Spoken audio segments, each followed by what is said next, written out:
medidas del mecanismo y hoy se encuentra también en conflictos con el mecanismo porque el mecanismo quiere quitarle también las medidas de protección. Y él es un caso, le digo, lo invité a él porque él es un caso emblemático que puede representar a muchos otros casos en el país donde el mecanismo de protección pues le vale finalmente la vida de las personas. Ya deje usted que cumpla o no con la función para la que fue creado el mecanismo. A los funcionarios del mecanismo le vale simplemente la vida, la integridad física de los periodistas. Y por eso le invité hoy a mi querido Omar Bello Pineda, quien nos acompaña. Te saludo, mi querido Omar, ¿cómo estás? Gracias por esta... Gracias, hermano, saludos a tu amable auditorio. Pues aquí estamos, fíjate, las cifras que tú dabas de verdad son bien dolorosas, porque de los más de 150 compañeros asesinados desde el 2000 a la fecha, algunos de ellos desafortunadamente murieron después de haber estado incluso incorporados al mecanismo. O sea, no tan solo no recibieron apoyo, sino que estaban incorporados al mecanismo, fueron desechados por el mecanismo y terminaron asesinados. Es algo muy triste porque en un país como México, donde se supone que hay una democracia boyante, pase esto, ¿no? Porque tú como periodista esperarías ser secuestrado, levantado, como decimos vulgarmente, en un país como Siria, como Afganistán, como Colombia, pero no en México, que México no está en guerra. No está en guerra, entonces es algo muy, muy difícil de paliar, porque yo te juro que cuando yo entré en esto del periodismo ya por el 2004, pues yo veía muy lejos las agresiones hacia nosotros. Yo siempre me conducí con un perfil bajo, pero yo veía lejos las agresiones. Cuando empezaron las agresiones hacia nosotros, pues yo pensé que a mí no me iba a tocar, porque yo decía, yo no toco temas de narcotráfico, no, no tengo broncas por eso. Pero finalmente, fíjate que en el 2009, que fue cuando rompió el cártel de Sinaloa con los Beltrán Leiva, nosotros allá en la Costa Grande de Guerrero, nos empezó a la jodida, Allá el narcotráfico empezó a tener las riendas de todos los medios y empezamos a ser intimidados a tal grado de que en varias ocasiones llegaron hombres armados hasta la redacción del periódico donde yo trabajaba a decirnos, esta nota no sale, cabrones, porque si sale, van a caminar. Y así tuvimos que ir 2010, 11, 12, 13, 14, 15, 16, 17. En el 17 ya fue algo demasiado, como demasiado recurrente lo que nos pasaba en lo que tiene que ver con agresiones. Pero te voy a decir algo. El mecanismo de protección se creó según la Gaceta Oficial se creó el 25 de junio del 2012, pero yo te voy a confesar una cosa, yo vine a saber qué era el mecanismo el día que por tercera vez me dijeron que me iban a levantar y me iban a matar. Ese día yo supe qué era el mecanismo, supe que había un organismo que podía ayudarme, porque te soy bien sincero, hoy, gracias a nosotros los desplazados, es que la mayoría de los compañeros en el país ya saben lo que es el mecanismo, pero antes del 2017 casi nadie sabía. No sabíamos porque el mismo gobierno siempre ha tratado como de ocultar esa parte para que tú, periodista, no tengas a dónde recurrir cuando te pase algo como lo que nos pasó a nosotros. Omar, y en el caso, por ejemplo, bueno, ahora que ya se sabe que hay más información, hay más difusión por parte justamente de algunos defensores, de algunos periodistas como tú que han tenido que pasar justamente a la Defensoría de los Derechos Humanos porque están viendo las inconsistencias de las organizaciones de gobierno. Ahora que ya se conoce más del mecanismo, ¿consideras tú que el mecanismo esté haciendo una labor acorde a las necesidades del gremio periodístico en México? No, fíjate, eso es algo. Mira, yo creo que el mecanismo funciona, y funciona porque estoy vivo. Pero te voy a decir algo. No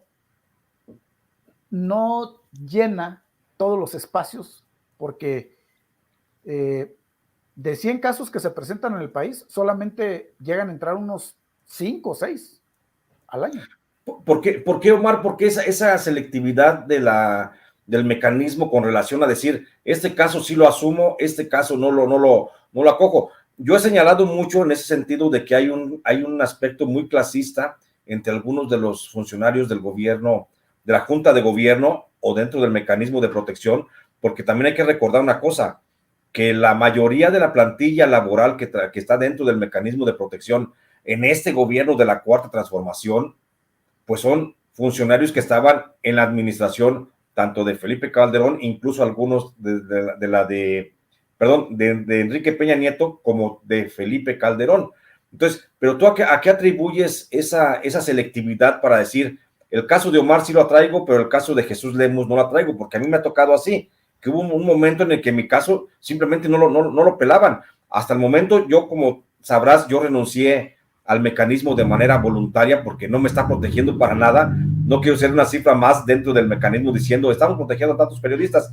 Yo renuncié a las medidas de protección del mecanismo, yo me aseguro ahora mi propia seguridad, pero ya no dependo yo de ninguna medida del mecanismo, porque simplemente para mí no funcionó. Pero ¿a qué atribuyes tú que el mecanismo de protección sea selectivo en los casos? Mira, precisamente a eso que tú mencionas, a un tema de ser selectivo. ¿Por qué?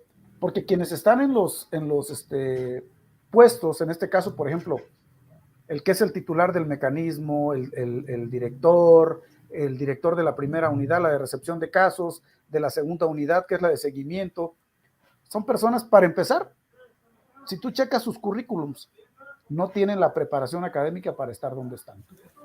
No la tienen.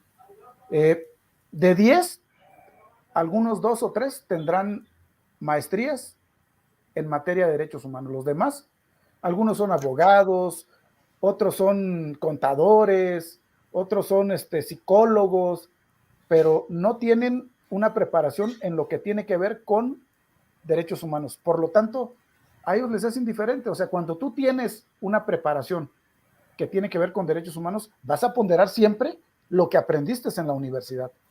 Ellos no lo tienen.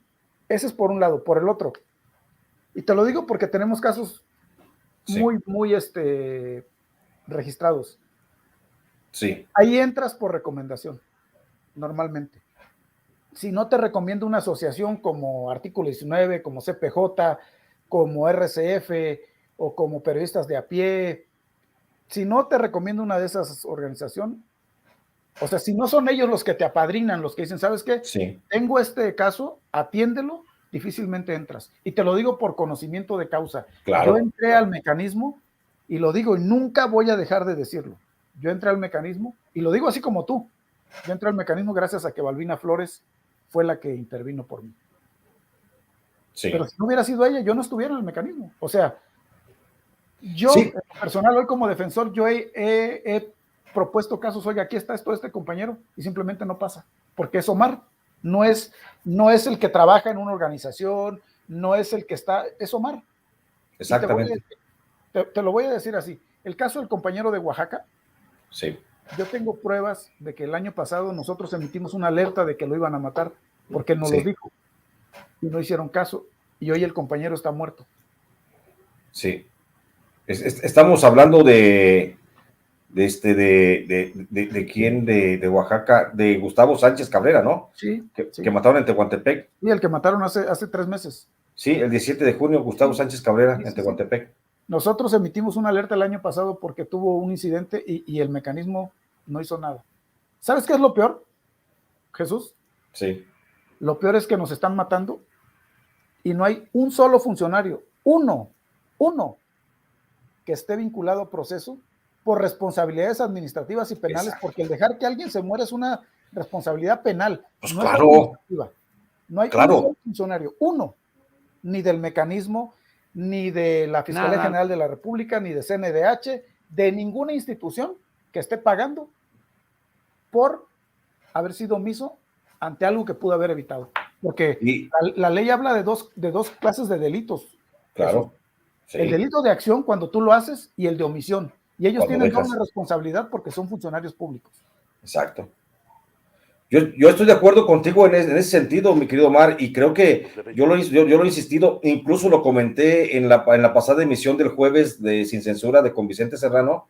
Ahí lo comentábamos junto con el maestro Serrano, señalando de la responsabilidad por omisión que ha tenido el mecanismo de protección, porque creo que estamos ya pasando, y estarás o no de acuerdo conmigo, Omar, pero déjame decirlo, estamos pasando ya del acto en el que el mecanismo de protección no nada más está dejando de funcionar o no sirve para lo que fue hecho, sino que estamos ya entrando a un proceso en el que está siendo omiso en sus funciones y consecuentemente algunos funcionarios son actos es un acto criminal y son responsables justamente de los homicidios de algunos periodistas.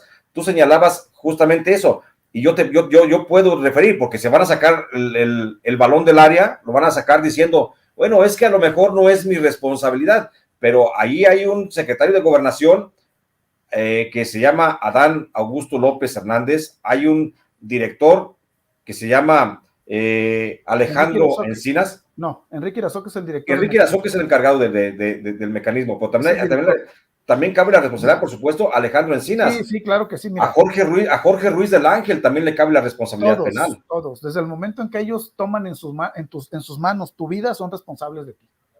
Son responsables. Mira, exactamente. Tenemos casos registrados donde había compañeros con medidas cautelares. Un compañero en Baja California Sur, él tenía medidas cautelares, traía un botón de pánico como este. Sí. Traía un botón de pánico. Y el compañero era, y lo digo con mucho respeto y mucha responsabilidad, era acompañado por artículo 19. Y el compañero en repetidas ocasiones manifestó su preocupación porque, y tú lo sabes, Jesús, yo también lo supe, cuando a ti te pasó lo que te pasó, uno siempre presiente que le van a pasar las cosas. Claro. Yo, por ejemplo, esta última vez que salí huyendo, yo presentía que algo me iba a pasar porque yo veía el ambiente raro. Sí.